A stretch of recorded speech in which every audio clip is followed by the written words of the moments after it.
அனைவருக்கும் வணக்கம். இறையருளும் குருவருளின் துணையோடு நாம் தொடர்ந்து திருமந்திரத்தை சிந்தித்து கொண்டிருக்கிறோம். திருமந்திரத்தில் நான் முன்பே சொன்னது போல் இப்போ 2ஆம் தந்திரத்தை பார்த்து கொண்டிருக்கிறோம். 2ஆம் தந்திரத்தில் முற்பாகதி பெரும்பகுதி சிவபுராணங்களை அடியொற்றி கருத்துக்கள் வெளிவந்து கொண்டிருக்கின்றன.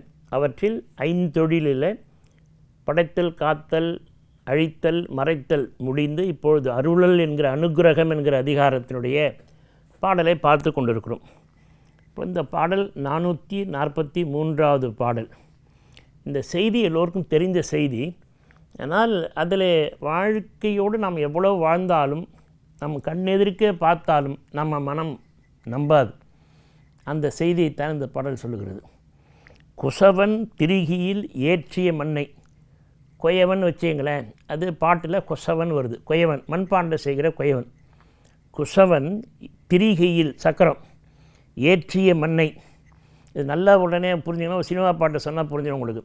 தஞ்சாவூர் மண் எடுத்து தாமிரபரணி தன்னை கிளந்து, அந்த பாட்டில் அந்த குழவன் எப்படி மண்பாண்டம் செய்கிறானோ அந்த காட்சி இப்போ நீங்கள் மனசில் வச்சுக்கிங்க. குசவன் திரிகையில் ஏற்றிய மண்ணை குசவன் மனத்து உற்றது எல்லாம் வனைவான். அந்த குயவன் அந்த சக்கரத்தில் மண்ணை குழைச்சி வச்சிட்டான்னா அவன் என்னென்னலாம் மனசில் நினைக்கிறானோ அந்த மாதிரிலாம் பாண்டங்களை உருவாக்கி வைத்து கொண்டே இருப்பான். மண்பாண்டங்கள் எது தேவைன்னு அவன் நினைக்கிறானோ அவன் தான் அத்தாரிட்டி, அவன் தான் படைப்பு கடவுள். இன்றைக்கி மண்பாண்டங்களை உருவாக்குகிறான். திருமூலர் இது அழகாக அவர் காலத்தில் இருந்து எடுத்து சொல்கிறார். குசவன் திரிகையில் ஏற்றிய மண்ணை குசவன் மனத்து உற்றது எல்லாம் வனைவான். குசவனை போல எங்கள் கோன் நந்தி. அந்த ஒரு சாதாரண குயவன் எப்படி மண் குழைச்சி வச்சு சக்கரத்தை வச்சு மண்பாண்டங்களை அவன் விருப்பமாரெலாம் செய்கிறானோ அதை மாதிரி எங்கள் நந்தியை, நந்தினா சிவபெருமான். திருமந்திரம் முழுக்க சிவபெருமானை பற்றி சொல்வது, சிவபெருமானுடைய பெற்றியை பேசுவது. சிவபெருமான் என்ன செய்கிறாராம், அந்த குயவனை போல அசைவில் உலகம் அது இது ஆமே. இந்த உலகத்தில் இருக்கிற எல்லா பொருள்களையும், உயிர் உள்ளன உயிர் இல்லைன எல்லா பொருள்களையும் ஒரு குயவனைப் போல இறைவன் உருவாக்குகிறார் என்று இந்த பாடலில் சொல்கிறார்.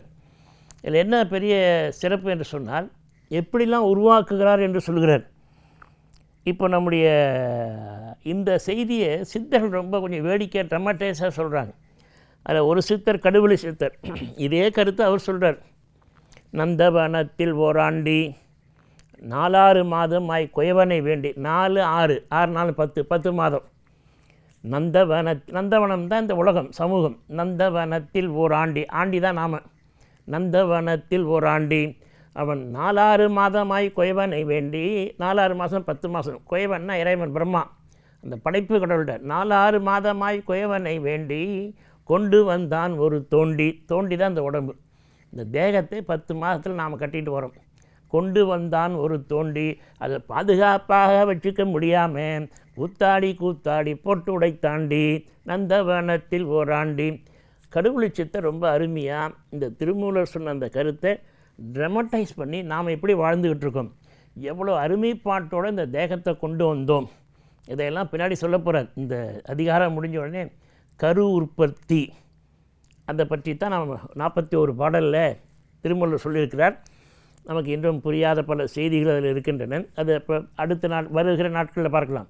இப்போது எப்படி ஒரு குயவன் மண்பாண்டத்தை உருவாக்குவது போல நாமே இறைவனை வேண்டி 10 மாதத்தில் மண்ணும் சதையுமாக ஒன்றை கொண்டு வந்திருக்கோம். இதிலிருந்து எப்படி சார் தப்பிக்கலாம்? அதுக்கு கடுவெளி சித்திரை அதுக்கு பாட்டு சொல்கிறார்.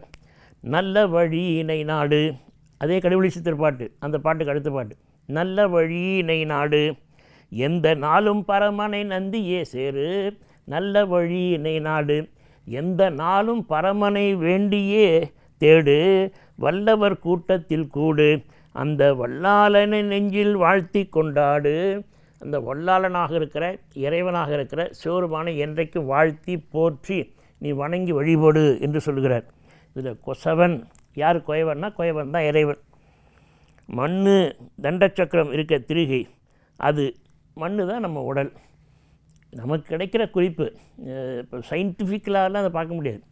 எல்லா சித்தர்களும் எல்லா ஞானிகளும் சொல்கிற ஒரு கருத்து 84 100,000, அதாவது 84 லட்சம் உயிர் வகை இருக்குதுன்னு சொல்கிறாங்க. எப்படி சொல்கிறாங்க? எங்கே வச்சு கண்டுபிடிச்சாங்க தெரியாது. இதை நம்ம இப்போ ரெஃபரும் பண்ண முடியாது. 84 லட்சம் உயிர் வகை இருக்குது. வகை தான் 84 லட்சம். அதில் ஒரு வகையில் நிறைய இருக்குது. எறும்பு என்பது ஒரு வகை. அதில் சிற்றெரும்பு இருக்குது, கட்டெரும்பு இருக்குது, பெரிய எறும்பு இருக்குது. இப்படி அதில் பார்த்திங்கன்னா 50-60 வகை வரும். இதெல்லாம் எப்படி கண்டுபிடிச்சாங்க? ஆனால் எல்லா ஞானிகளும் சொல்கிறதுனால உண்மை இருக்கணும். இதை ஒருத்தர் சொன்னார்னா பரவாயில்ல, நமக்கு கிடைக்கிற எல்லா ஞானிகளும் இந்த கருத்தை பதிவு செய்கிறார்கள். எனவே தான் இதை ரொம்ப வேடிக்கையாக சினிமா பாட்டில் வந்துருக்கு இந்த கருத்து. காயமே இது பொய்யடா, வெறும் காற்றடைத்த பையடா அப்படின்னு ஒருத்தர் பாடுறார். அதை மாற்றி பாடுறார். அதே 2 சினிமா வந்திருக்கு. ஒரு சினிமாவில் காயமே இது பொய்யடா, வெறும் காற்றடைத்த பையடா, மாயனார் செய்த மண்ணு பாண்டம் இது பொய்யடா பொய்யடா என்று வந்தது. அப்புறம் இன்னொரு சினிமாவில் மாற்றுறாங்க அதை. முதல் சினிமா குமுதம், 2வது சினிமா கருப்புக்கரசில் அவர் என்ன சொல்கிறார்? காயமே இது மெய்யடா, அந்த பாட்டு பொய்யடான்னு என்று வந்தது. இந்த திரைப்படத்தில் காயமே இது மெய்யடா, இதில் கண்ணும் கருத்தும் வையடா, ஏமாந்துடாத, பொய்ன்னு சொல்லி ஏமாந்துடாத, காயமே இது மெய்யடா, இந்த மெய்யாக இருக்கிற இந்த காயத்தில் கண்ணும் கருத்தும் வையடா, மாயனார் என்னும் குயவனார் செய்த இந்த உடம்பை நினைந்து நினைந்து உய்யடா, இது விட்டுடாத. அப்போ 2 கருத்து வருது இந்த உடம்பை தேகத்தை பற்றி. அது மட்டும் இல்லாமல் இதை இன்னும் கொஞ்சம் ட்ரமட்டைஸ் பண்ணி ஒருத்தர் சொல்கிறார். ரொம்ப கொஞ்சம் பொதுவெளி தான் அது, இருந்தாலும் பாட்டு சித்தர் பாட்டு. இப்போ குயவன் செஞ்சார் மண்பாண்டம், அது எப்படி நம்ம தேக மண்பாண்டம். இது எப்படி செய்கிறாங்க?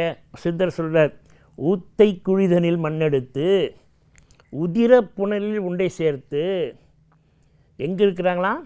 அது நீங்களே உரை பார்த்துக்கலாம். ஊத்தை குழியில் சட மண்ணெடுத்து உதிர புனலில் உண்டை சேர்த்து வாயத்த குயவனார் மண்ணு பாண்டம் இது வரகோட்டுக்கும் ஆகாதென்று ஆடு பாம்பே.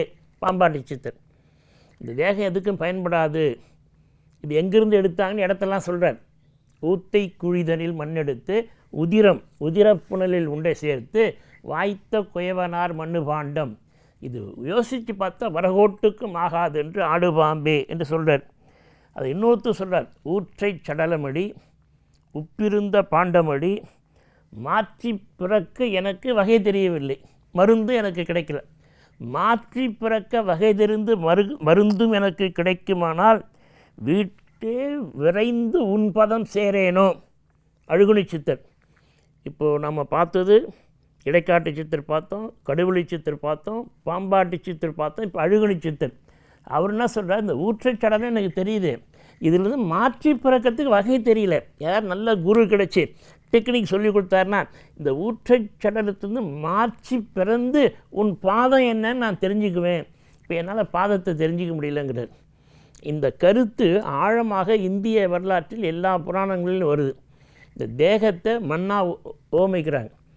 அதை திருமூலர் சொல்கிற கருத்து பெரும்பாலும் எல்லா சித்தரும் எடுத்துக்காட்டுறாங்க. அவர் இதே தான் ஒரே கருத்து. எப்படி மண்பாண்டம் செய்கிற குயவன் குசவன் திரிகையில் ஏற்றி மண்ணை அவன் விருப்பத்துக்கு ஏற்ப பாத்திரங்களை செய்வது போல படைப்பு கடவுள் இறைவன் அருளால், நந்தியின் அருளால் இந்த உடம்புகளை உருவாக்குறான். 10 மாதத்தில் உருவாக்குறான். இதில் இன்னும் கொஞ்சம் உள்ளே போய் நாம் பேசலாம் ரகசியத்தை. அந்த குயவன் செஞ்ச மண் பாத்திரங்களெல்லாம் அப்படியே வச்சுட்டேன்னா பச்சை மண்ணாகிடும், வீணாக போயிடும். அவன் சூளைன்னு பேர் அதுக்கு. இப்போ செங்கல்லாம் சூளையை வச்சு சுடுவாங்க. கற்களுக்கு தகுந்த மாதிரி நெருப்பு அதிகமாக வைப்பாங்க. இந்த மண்பாண்டங்களுக்கு ஒரு சூளை வைப்பாங்க. இது ரொம்ப எளிமையாக தூர. இப்போ நமக்கு எது சூளை? ஊத்த குழிதில் மண்ணெடுத்து உதிர புனியில் உண்டை சேர்த்து வாய்த்த குவினார் மண்ணு பாண்டம் 98.4 என்கிற நெருப்பு. அதில் தான் வெந்து 10 மாதத்தில் வருகிறது. இப்படி வாழ்க்கையை ரொம்ப அழகாக வர்ணித்து எல்லா ஞானிகளும் சித்தர்களும் சொல்லியிருக்கிறார்கள். உண்மையை உணர்வோம், உறுதி பெறுவோம். வணக்கம்.